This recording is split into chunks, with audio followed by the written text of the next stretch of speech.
Muy buenas, bienvenidos al banquillo, gracias por estar con nosotros. Hoy vamos a revisar la problemática que enfrenta el sector salud en nuestro país.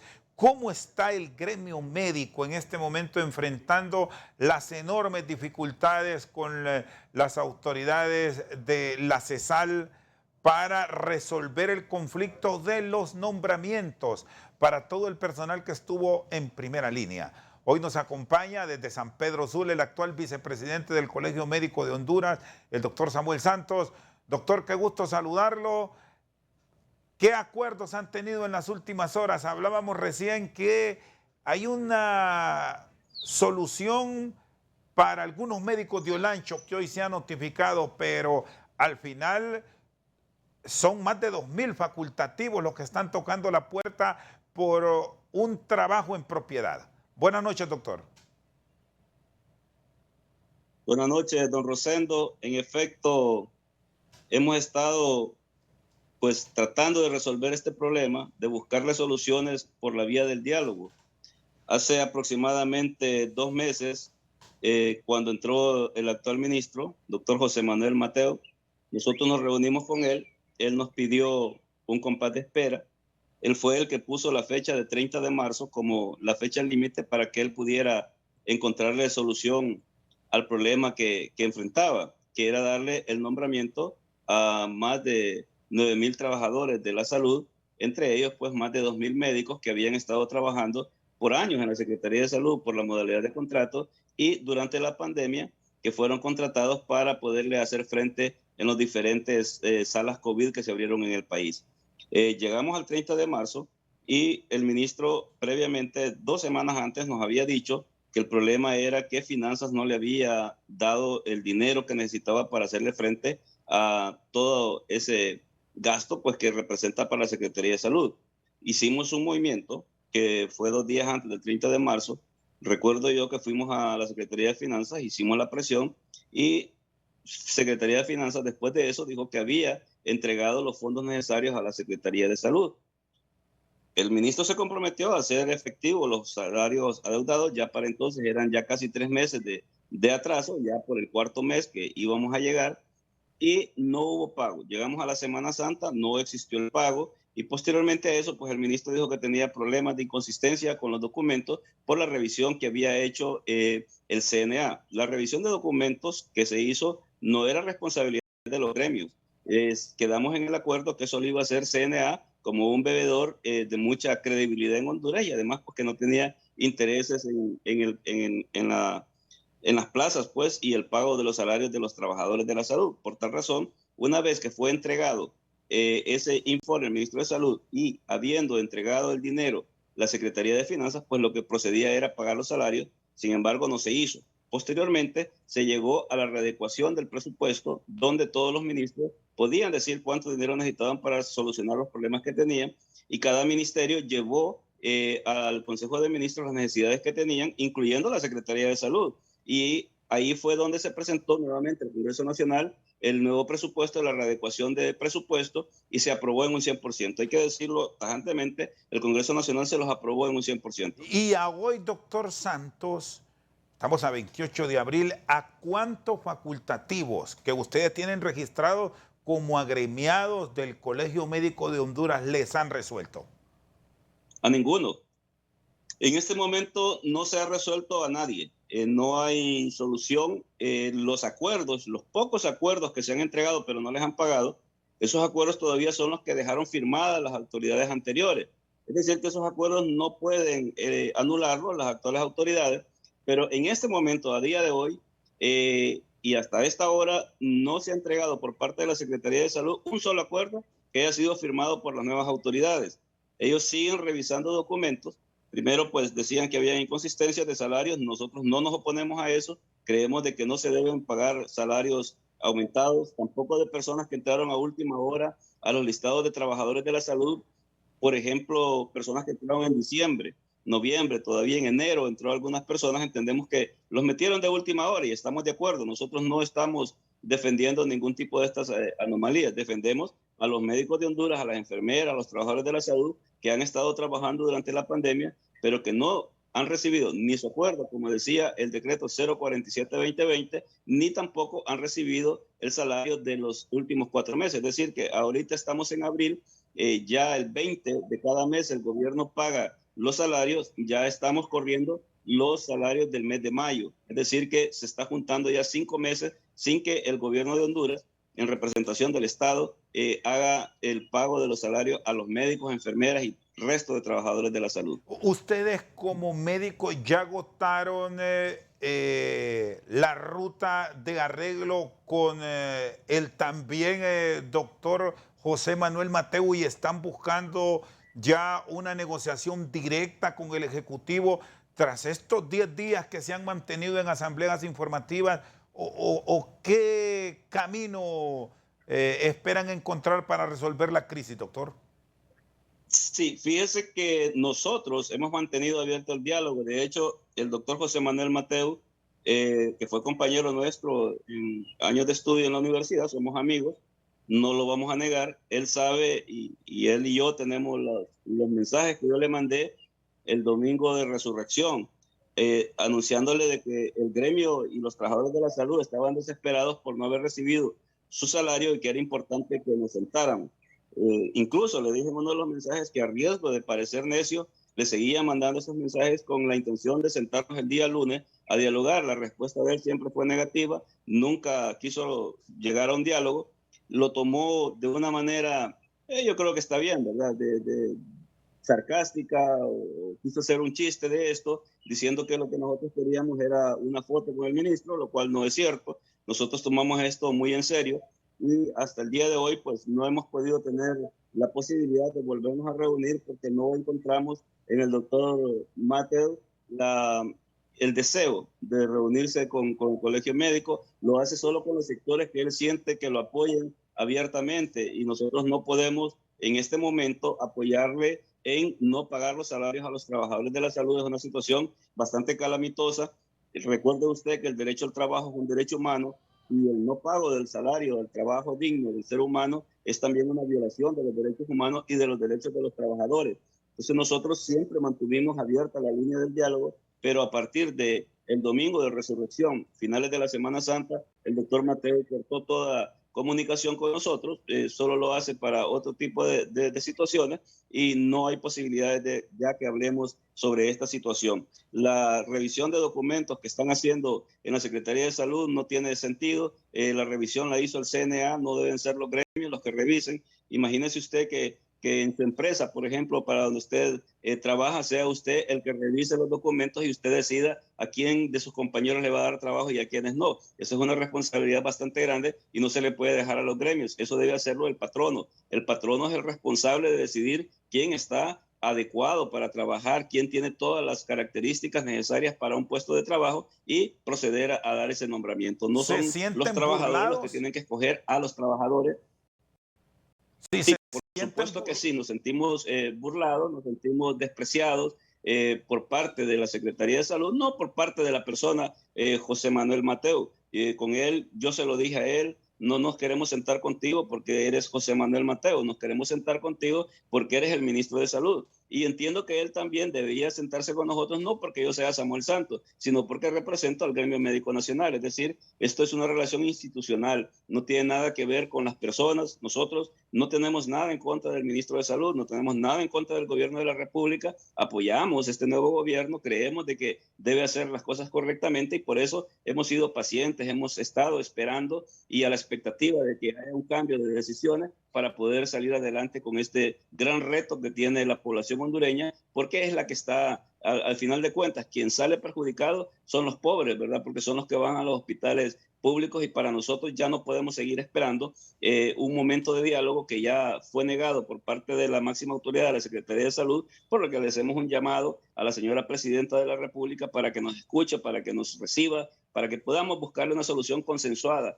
Yo creo que si tenemos que dialogar 1 hora, 2 horas, 20 horas, 48, 72 horas, hay que hacerlo. Por el bien de Honduras, el diálogo nunca se debe cerrar. Deben mantenerse siempre las puertas abiertas y creemos que esto solo se puede solucionar teniendo pues la buena voluntad de hacerlo y escuchándonos una parte y la otra, pero sentados en el diálogo. Por eso vamos a acudir nosotros en los próximos días y horas a la presidenta de la República para que nos ayude a encontrar las avenidas de solución a este problema, que ya es un problema económico. Sí, doctor, y en este momento que ya están cumpliendo hoy 10 días de mantener estas asambleas informativas, ya se viene el fin de semana, ¿mantienen ustedes su posición de no integrarse en pleno a todas las actividades del sector si no se les llama y en este caso si no se abre?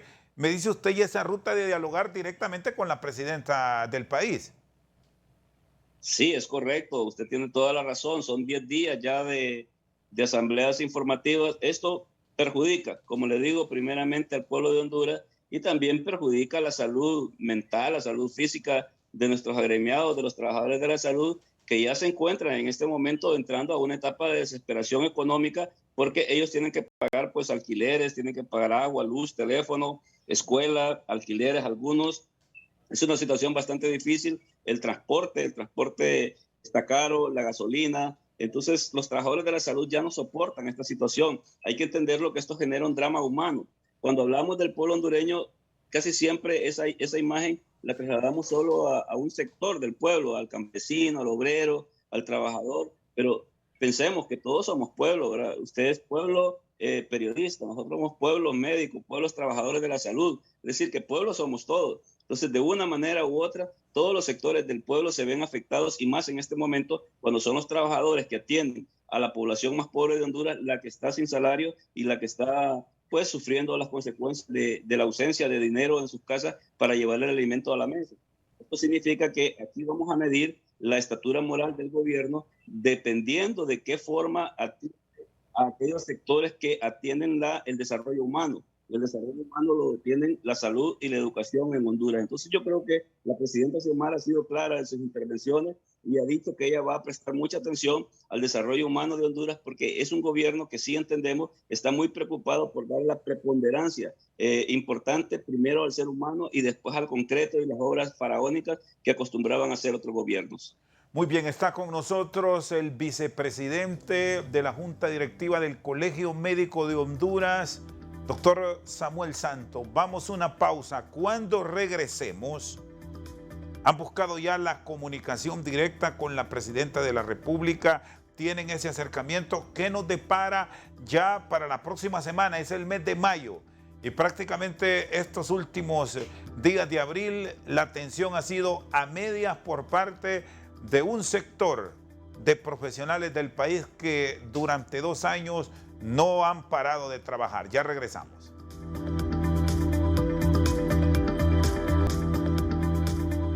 Seguimos esta noche al banquillo con el doctor Samuel Santos.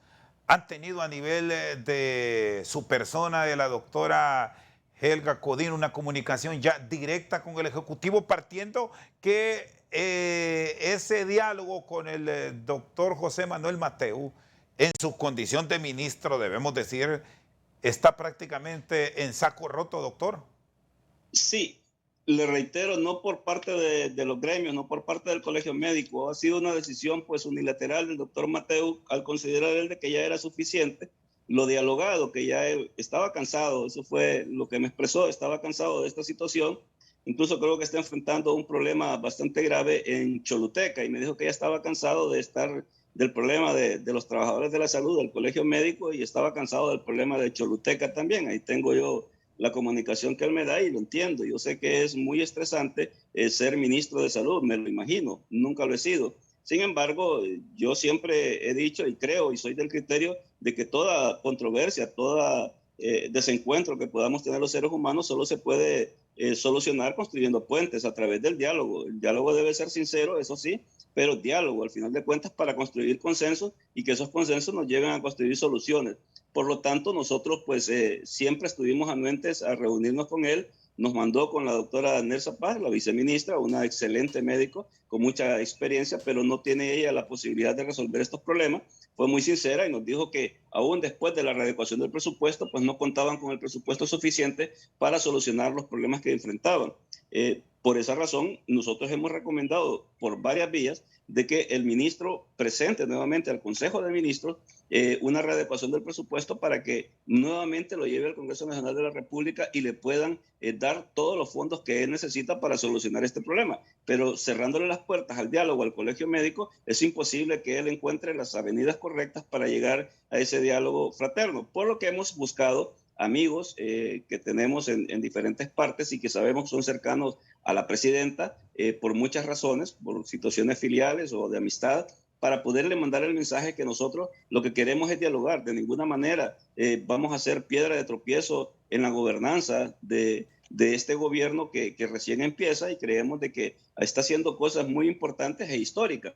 Pero también es importante que el gobierno demuestre de qué estatura moral está formado en este momento histórico importante del país, cuando los que están enfrentando problemas económicos son los trabajadores que atienden a la población pobre enferma del país. Y eso tenemos que resolverlo lo más pronto posible. Entendemos que la presidenta está haciendo su mayor esfuerzo. Nosotros no quisiéramos a ella distraerla de estos problemas, pero desafortunadamente pues es la presidenta, o afortunadamente, como ella lo quiera ver, pero tiene que escucharnos, tiene que dialogar, y dialogando es como solucionan todos los problemas en el mundo. Doctor, este es un conflicto político, porque así se desprende desde el momento que mediante un decreto se le busca dar un empleo en propiedad a trabajadores de la salud.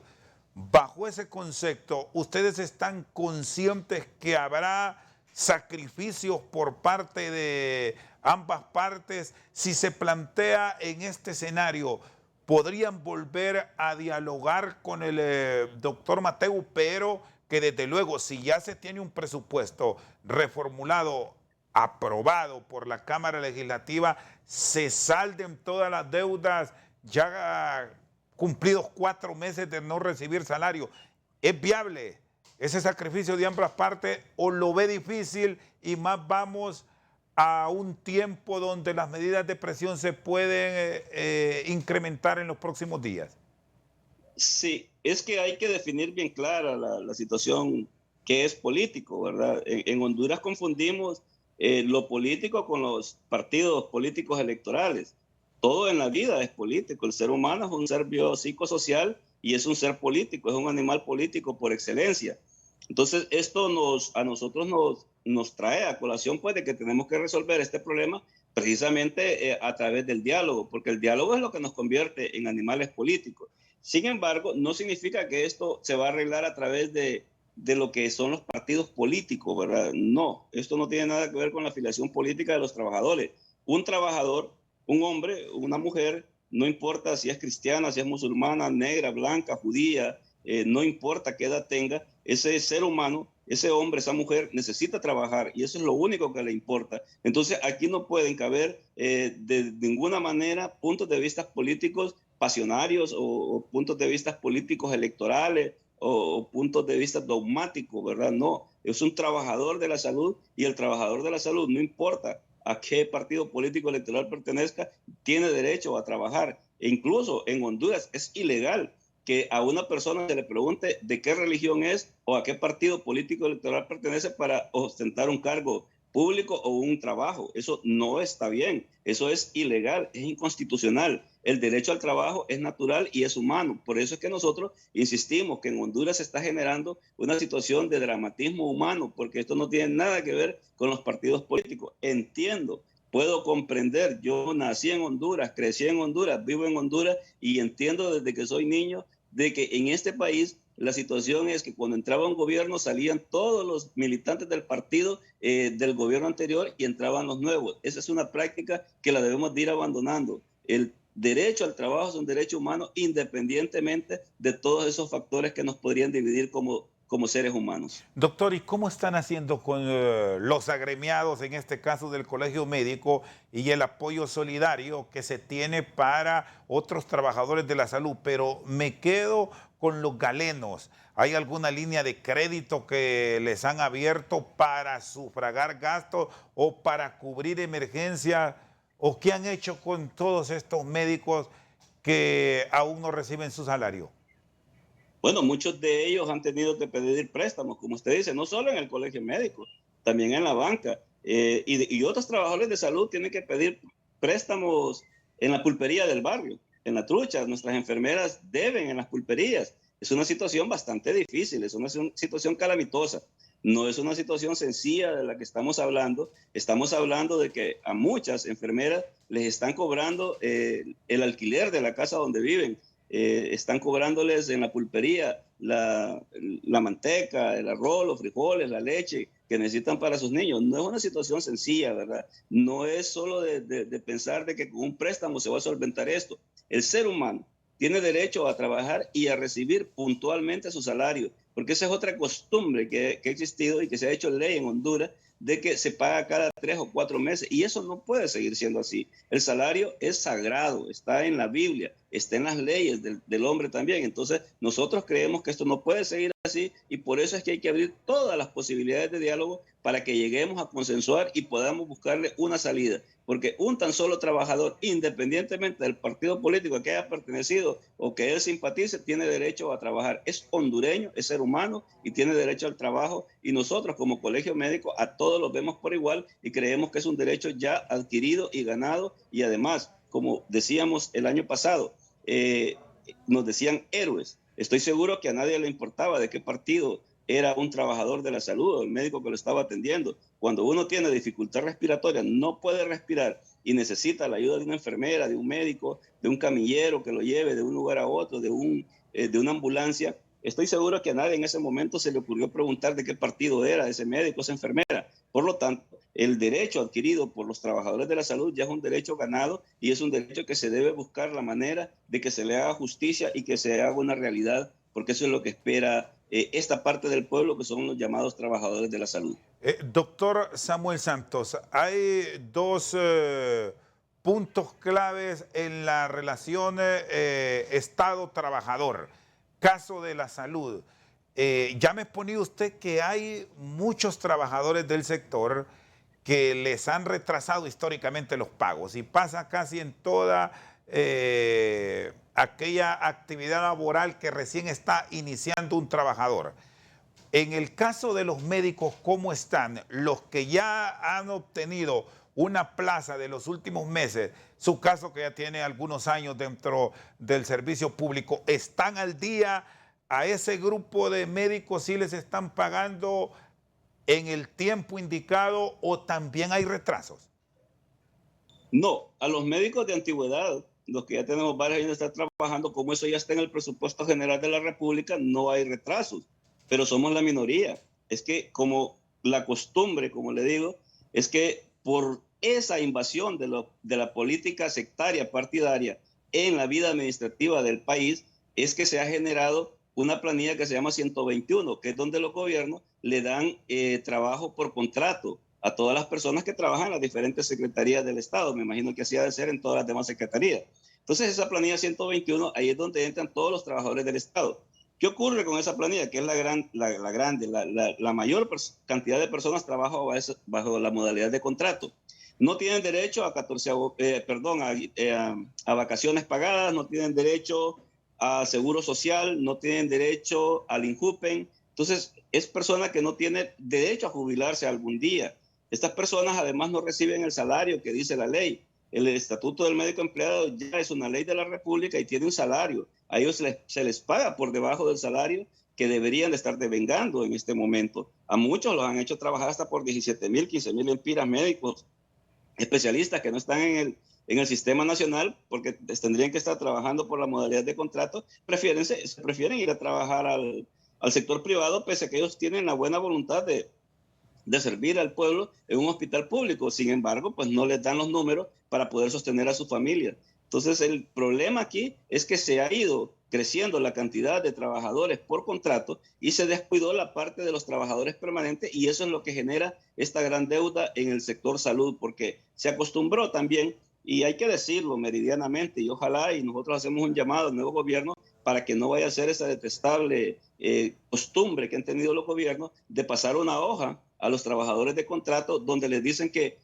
yo, Samuel Santos, por ejemplo, de manera voluntaria me comprometo a dar un 3% de mi sueldo mensual al partido tal, que es el partido de gobierno. Eso no puede ser, ¿verdad? Eso no puede ocurrir. Eso también va en contra de los derechos humanos, en contra de los derechos del trabajador. No podemos nosotros estar engordando la planilla de trabajadores de contrato para estar engordando las tesorerías de los partidos políticos electorales. Y por lo menos, doctor, ¿cuánto requieren? ¿Han ustedes hecho estimaciones para tener contentos a estos héroes de primera línea hasta hace unos años atrás, si se les paga lo justo?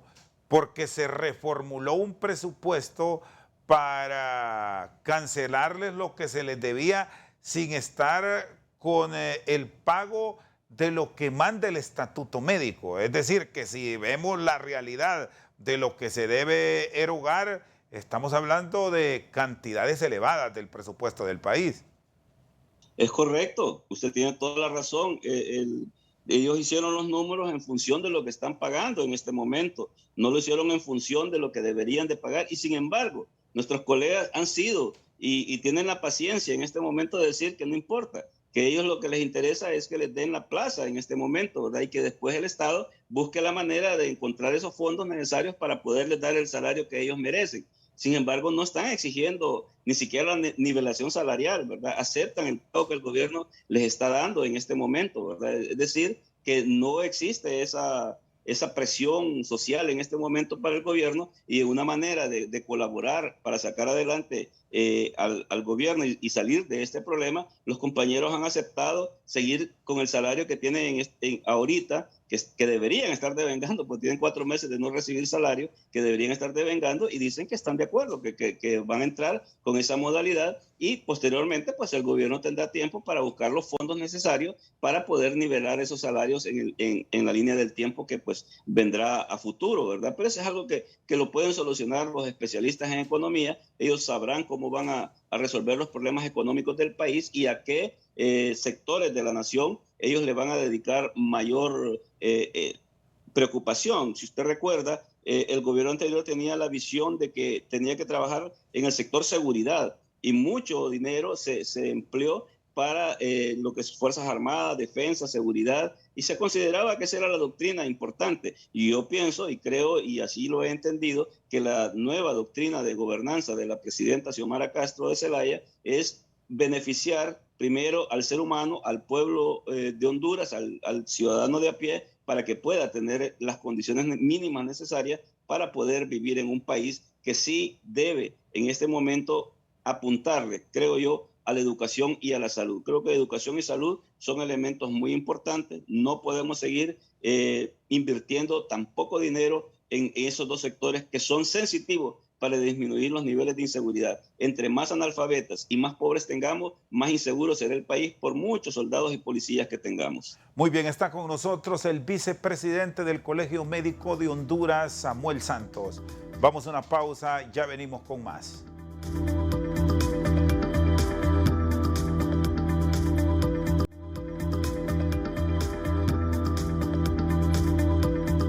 Seguimos esta noche al banquillo con el doctor Samuel Santos. Hay un grupo de trabajadores de la salud que fueron contratados con fondos que puso la comunidad internacional, el Banco Interamericano de Desarrollo BID, y hay otro grupo que fueron contratados por las alcaldías municipales. No sé si ustedes ya han entrado como parte del Colegio Médico, doctor, en contacto con estos sectores, porque el propio ministro José Manuel Mateo, en una visita que hizo a San Pedro, donde usted presta sus servicios médicos, dijo que con ellos no tenía nada que hablar, que se arreglaran con quien los había contratado. Entonces aquí estamos en otra área que también les tocará negociar. Hay algunos otros sectores que les han aparecido con contrataciones de médicos de última hora, doctor. Sí, pienso que fue un descuido en la información que tiene el ministro. Sus asesores no le están informando bien de lo que significa lo que sus palabras están diciéndole al pueblo de Honduras. Mire, el Banco Interamericano de Desarrollo es un banco. Lo que hace es prestar dinero. Y lo que hizo es darle un préstamo que vamos a tenerle que pagar al BID para pagárselo Y con ese dinero lo que hizo el Estado de Honduras es pagar a los médicos a través de la Secretaría de Salud. Es decir, que lo que hicieron fue pedir prestado para pagar salarios. Quien hace el contrato no es el Banco Interamericano de Desarrollo. Ya quisieran nuestros colegas haber trabajado para el BID, ¿verdad? Creo que hubieran ganado en dólares y con mejor salario, y en este momento a quien tendrían que llevar al Ministerio del Trabajo sería el Banco Interamericano de Desarrollo. No, los médicos y personal de la salud que trabajaron bajo esa mal llamada modalidad BID es un préstamo que hizo el Banco Interamericano de Desarrollo al pueblo de Honduras y que lo tenemos que pagar. Eso no nos queda de otra, y eso lo aceptó la ministra anterior, el mismo ministro. Se lo explicamos cuando empezó y lo entendió y lo aceptó, que en efecto sí eran trabajadores de la Secretaría de Salud porque firmaron los contratos con la que era ministra de Salud. Ella era la que firmaba los contratos, solo que se les pagaba con el dinero que prestaba el BID.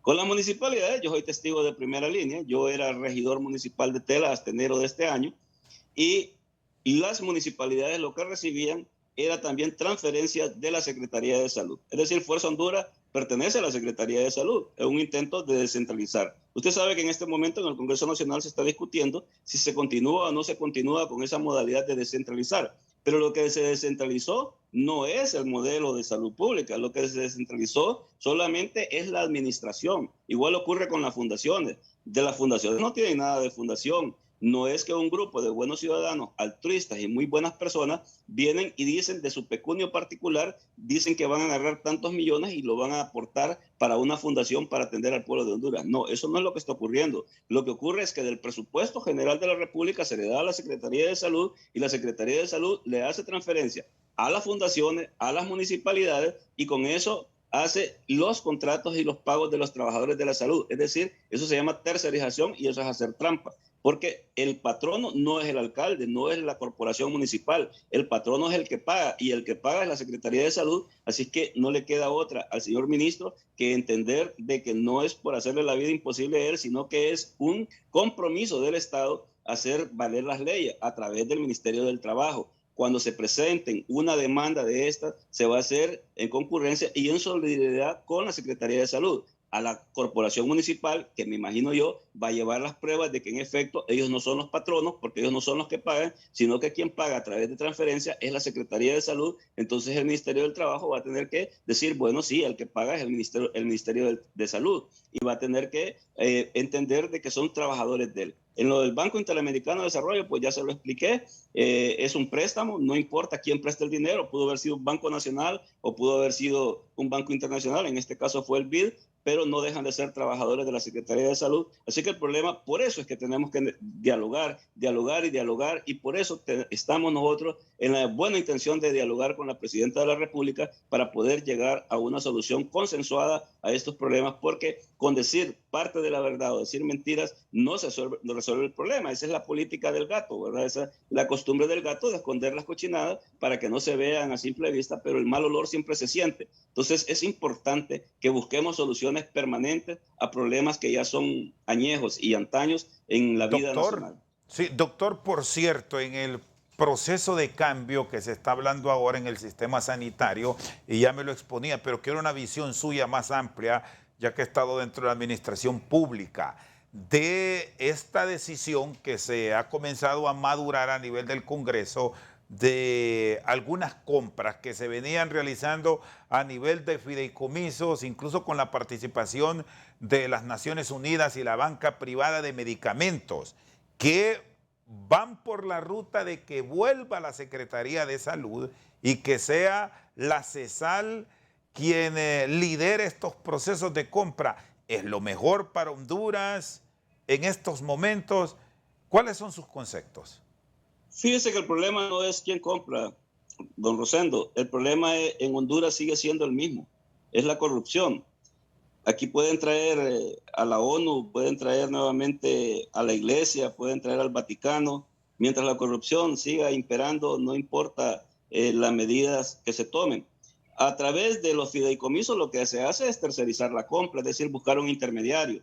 Eso no le genera ningún beneficio al gobierno de Honduras, ¿verdad? Al contrario, hay que pagarle a una institución tercerizada que tiene trabajadores que se van a dedicar a la compra de los medicamentos, que se atrasan, y entonces esa no es la solución.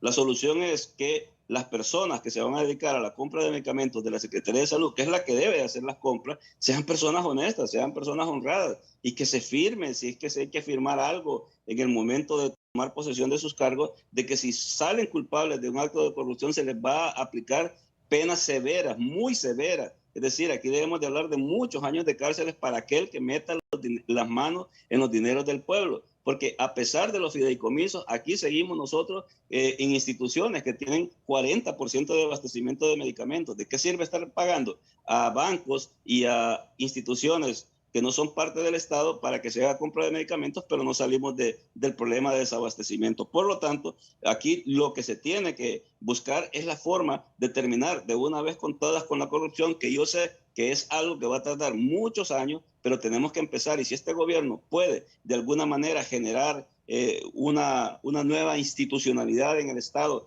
cortando todos esos vicios del pasado, que no solo porque fue la persona que más gritaba en la campaña, la persona que más afiches puso, la persona que más vivas le daba al candidato, sino que debemos nosotros buscar dentro de la sociedad hondureña las personas que tengan las características idóneas para poder ocupar esos puestos donde se van a manejar los gobiernos del pueblo, y que estas personas hayan demostrado a través de una vida pulcra, independientemente de la religión, el partido político, la raza que tenga, entonces se le nombre para la compra de los medicamentos en Honduras, que es algo que nos beneficia a todos o nos puede afectar a todos, porque cuando estamos saludables parece que nunca vamos a tener un problema, pero cuando uno le dan un diagnóstico de una insuficiencia renal, de un cáncer que necesita tratamientos costosísimos, entonces uno se da cuenta de la importancia de manejar con mucha claridad el presupuesto general de la República destinado para la atención de la salud pública y sobre todo para la compra de medicamentos. ¿Y Así qué que la tanto se ha tercerización de la mejorado? compra de medicamentos... Sí, perdón, doctor. ¿Y qué No se ha tanto se ha mejorado nada. mejorado? ¿Se está encontrando un Estado más robusto en cuanto a esa atención de lo esencial en el sistema sanitario, tanto a nivel de los hospitales, centros de salud, hospitales psiquiátricos, para dar a conocer la estructura general del sistema de salud? ¿Hay esa atención de que se le está dando lo mínimo o las falencias siguen? Bueno, recientemente, en los últimos 2 años, nosotros nos desnudaron, ¿verdad? El sistema de salud es tan deficiente en Honduras que tuvimos que contratar a la carrera y abrir centros de triaje para poder atender a la población, porque nosotros creíamos, y así lo ha creído el pueblo de Honduras, que el sistema de salud es el Hospital Escuela, el Catarino Rivas, el Leonardo Martínez, San Felipe, el Tórax y los hospitales importantes de La Ceiba, Santa Rosa de Copán y Choluteca. Eso es lo que se considera, pues, que es el sistema de salud de Honduras. El sistema de salud de Honduras es mucho más grande, son los centros de salud, aquellos que deben de atender a los pacientes en la primera línea. La primera línea son los centros de salud que están allá en las áreas aledañas a las montañas o están dentro de las montañas hondureñas. Esa atención de calidad que debe verse en la atención primaria, que es la medicina preventiva. Para que esto cambie, tendría que haber una reforma curricular también en la universidad, cambiando los planes de estudio, creando un médico no solo para los grandes centros hospitalarios, sino que un médico con una visión ciudadana que pueda también ir a hacerle frente a la enfermedad, que es la más frecuente en nuestra población, por ejemplo, en los niños menores de 5 años. ¿De qué se nos mueren los niños menores de 5 años? Paracetismo, neumonía, síndromes diarreicos, y eso es verdad desde que yo estoy estudiando, es verdad desde antes de que yo estudiara medicina y es verdad desde antes de que yo naciera. Es decir, que esa patología sigue siendo la misma, pero seguimos atendiendo las mismas patologías con la misma forma de entender la salud pública de Honduras. Seguimos creyendo que teniendo los grandes hospitales llenos de especialistas, nosotros vamos a solucionar el problema de Honduras. Los hospitales deben ser para la patología de crónica y degenerativa, pero no necesariamente ese hospital representa la salud pública de Honduras. La salud pública de Honduras representa un 70%. Toda la población hondureña que se encuentra en las áreas rurales del país o en ciudades donde no hay suficientes médicos para ser atendidos. Por ejemplo, La Mosquitia, algunas regiones de Olancho, de Lloro, donde hay una gran cantidad de la población que no recibe atención, sectores poblacionales como los garífunas, que siempre han sido postergados en la atención médica, no son atendidos, porque nuestro currículum es la creación y la formación de un médico que va a atender pacientes con patologías severas que va a tener que ser atendida en los hospitales del Estado. Muy bien, está con nosotros el doctor Samuel Santo. Vamos a una pausa. Cuando regresemos vamos a hablar de cómo se deben estructurar en estos días del mes de abril, que está por terminar, con la posibilidad de que muchas vacunas contra la COVID-19 se pierdan. Ya tendremos estas respuestas.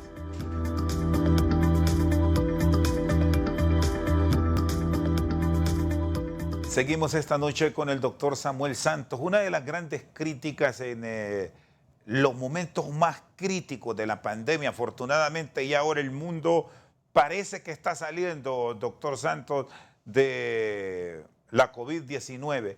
Pero yo recuerdo cuando se peleó tanto por el tema de las vacunas, hace un poco más de un año, pues resulta que ahora se están perdiendo. El Seguro Social ha anunciado que hay un lote de más de 230,000 vacunas que pasado mañana pasan a la historia.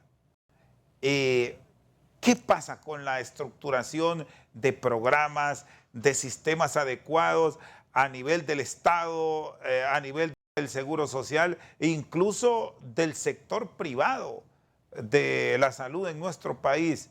¿Cómo encontrar armonía y desarrollo? Sí, es un tema bastante importante este de las vacunas que usted menciona. Recordemos que en el mundo todavía no existe una vacuna para COVID.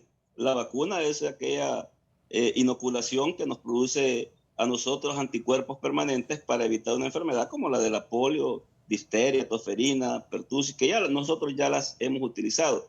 En este momento lo que tenemos son propuestas vacunales y tenemos que ver la pandemia en los diferentes momentos que estamos viviendo.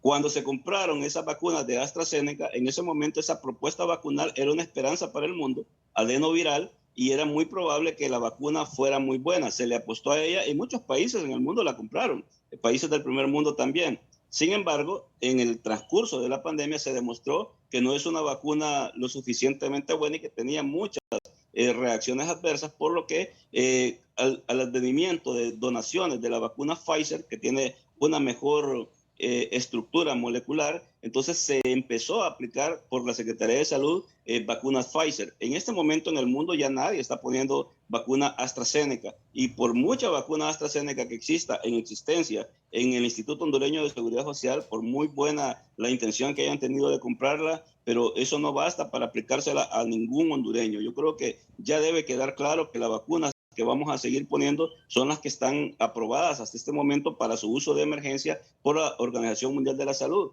Es decir, las vacunas que nosotros estamos aplicando en este momento casi solo nos hemos quedado con la Pfizer, ¿verdad? Aquí no tuvimos nunca la Sputnik, pero sí, vacuna Pfizer tenemos y se está aplicando inclusive ya en este momento la cuarta dosis. Ningún trabajador de la salud, ningún médico se va a aplicar AstraZeneca como cuarta dosis, sobre todo por la información científica que se tiene en este momento y los grandes riesgos que se corren. Hasta que no tengamos una vacuna como tal, nosotros tenemos que seguir trabajando en la investigación a nivel internacional para tener esa vacuna, y por mientras vamos a seguir aplicando una tercera, una cuarta, una quinta, una sexta. A mí no me extrañaría que eso ocurriera, y es posible que se quede cada 6 meses, ¿verdad? Es la única forma y que tenemos.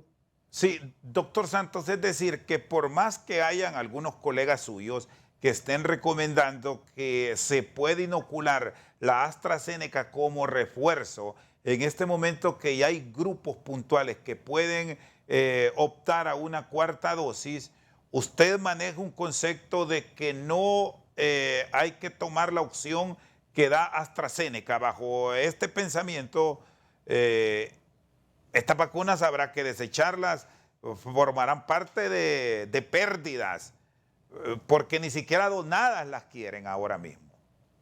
En este momento ningún país del mundo se las va a aceptar ni donadas, porque la evidencia científica que hay es que la vacuna no es la más adecuada en este momento y sus efectos secundarios podrían ser más nocivos que beneficiosos. Entonces, no podemos nosotros decir con la evidencia científica que hay que se puede utilizar como dosis de refuerzo. Creo que en este lado del mundo, por lo menos en América, se va a quedar con la vacuna Pfizer como dosis semestral, como le digo. No creo que a muy corto plazo vamos a tener la vacuna definitiva contra la COVID. Es más, creo que la enfermedad misma va a ir desapareciendo poco a poco, como ha ocurrido siempre con las enfermedades virales que han creado pandemias en el mundo, y esta va a desaparecer poco a poco, pero también por la fuerza de las vacunas que han ido disminuyendo los contagios. Eso es muy importante tenerlo en cuenta, pero yo como médico, yo no le recomendaría a nadie que se aplique una cuarta dosis con AstraZeneca, porque en la literatura moderna, los estudios que hay en este momento a nivel internacional dicen todo lo contrario. Entonces, si lo que es bueno para afuera también es bueno para acá adentro, ¿verdad? Países como Inglaterra, Francia, España, Sudáfrica, no fueron 250,000 vacunas las que desecharon, fueron millones de vacunas de dosis que tuvieron que desechar, pero claro, cuando ellos las compraron, e incluso Honduras también, cuando Honduras las compró, existía en ese momento la necesidad y todos estábamos ansiosos porque tuviéramos vacuna. Incluso usted recuerda que hasta los gremios estábamos locos por ir a comprar vacuna, la que fuera, AstraZeneca, el Colegio de Abogados lo hizo, el Colegio Médico lo hizo, el COEP también participó en la compra de estas vacunas porque era lo correcto en ese momento. En ese momento había que comprar lo que estaba a disposición y había que inocular a la mayor cantidad de personas posible. Sin embargo, si usted me pregunta en este momento si fue mala la decisión en aquel momento, no fue mala. Era lo que había que haber decidido en ese momento. Pero si me pregunta en este momento si es bueno que pongamos esas vacunas porque ya están aquí, mi obligación científica es decirle que no es bueno ponerla en este momento, porque hoy contamos con información que no teníamos hace año y medio cuando se compraron estas vacunas. Por lo tanto, debemos hacer lo que es correcto, no solo por gastar esas vacunas que ya se compraron, la pérdida económica pues la va a tener el mundo, eso no solo le va a ocurrir a Honduras, se ha intentado donarla a otros países, Haití, Nicaragua y otros países, y nadie quiere esta vacuna ni por donación. Doctor, y bueno, usted es pediatra, usted tiene atención a niños y es ese sector, ese grupo de la población donde ahora se está luchando por lograr la mayor cantidad de personas vacunadas. Basta con 2 dosis para los niños para tener un control e ir entrando ya, hay quienes dicen en el mes de junio o julio, a olvidarnos de la mascarilla. ¿Qué recomendaciones nos da? No, mire, le reitero, ¿verdad? En este momento lo que nosotros tenemos son propuestas vacunales, no tenemos vacunas específicas. Claro está, los niños tienen un sistema inmunológico con mucha más anticuerpos contra los coronavirus.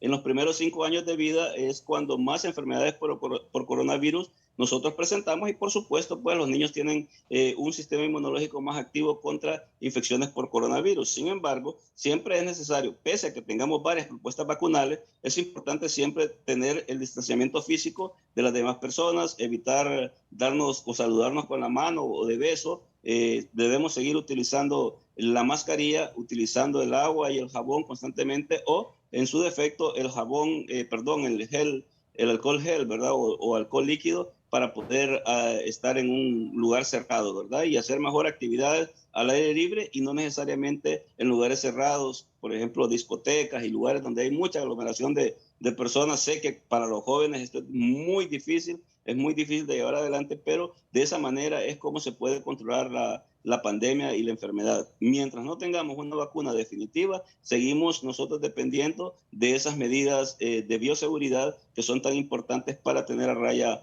esta enfermedad que nos causó tantas pérdidas de vidas en Honduras y el mundo. Es decir, doctor, que ahora mismo para Honduras no aplica algunas medidas que ya estamos observando en algunos estados de la Unión Americana, en países como Dinamarca, donde ya dijeron olvidémonos de las mascarillas, incluso hablando de este país nórdico, en Dinamarca ya dejaron de vacunar. Ya dijeron no queremos más vacunas, aquí tenemos una población prácticamente inmunizada, a pesar de estas diferencias que ustedes los que conocen exponen sobre la vacuna que no es puntual para la COVID. Sí, es que para esos países, por ejemplo, como ha disminuido el número de casos y el desarrollo que ellos tienen, el desarrollo económico y social, los hospitales que ellos tienen, un pequeño hospital de una comunidad en Suecia, en Dinamarca, en Europa, ¿verdad? Un solo hospital puede tener hasta 100 cupos o más de cuidado intensivo. Si nosotros en este momento tuviéramos que hacerle frente a 200 pacientes para unidad de cuidados intensivos, todo el país quedaría colapsado. Es decir, no tenemos esa infraestructura, entonces ellos pueden relajar las medidas de bioseguridad. Las medidas de bioseguridad son para nosotros, los países en vías de desarrollo, o más bien subdesarrollados, que no tenemos hospitales. El hospital escuela a lo sumo tendrá unos 12 cupos en la unidad de cuidados intensivos.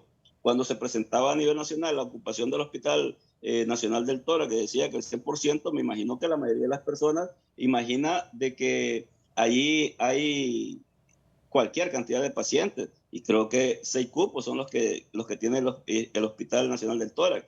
Es decir, que no es que cuando decimos 100% hay una gran cantidad de pacientes, es que se llenaron los 6 cupos que tenemos. Igual el Hospital Nacional Mario Catarino Rivas, a lo que llega es a 8 camas en la unidad de cuidados intensivos. Es decir, no somos un país desarrollado, somos un país pobre con muchas carencias, y por lo tanto tenemos que entender de que nosotros no podemos darnos ese lujo que se dan los países desarrollados de dejar usar mascarillas. Bueno, para ellos que alguien caiga a cuidado intensivo no es ningún problema. Ahí están las camas de cuidado intensivo. Un país como Suiza, donde cada 12, 15 kilómetros usted está a menos de 5 minutos de un hospital, en cualquier parte de Suiza que se encuentre, y un hospital de primer mundo con todas todo lo desarrollado que necesita una unidad de cuidado intensivo. Pues no es como nuestra realidad, que es muy diferente, hospitales con muchas deficiencias. Si nosotros tuviéramos ahorita 4,000 enfermos en Honduras, tendríamos que abrir muchos centros de triaje nuevamente para poderle dar atención a los pacientes. Doctor, le agradezco su tiempo y vea que en medio de todas estas noticias complicadas en el área de la salud que tenemos, hay una buena también aquí que compartir. Hoy el Ministerio Público y el Departamento de Justicia de los Estados Unidos han coordinado el retorno al país de más de $1 millón por el megafraude del Seguro Social. Doctor Santos, fuerte abrazo. Gracias por habernos acompañado. Es un placer, muchas gracias por la invitación y estamos siempre a la orden. Un saludo a su teleaudiencia también. El vicepresidente del Colegio Médico de Honduras, el doctor Samuel Santos, con nosotros esta noche al banquillo. Por su sintonía, muchas gracias.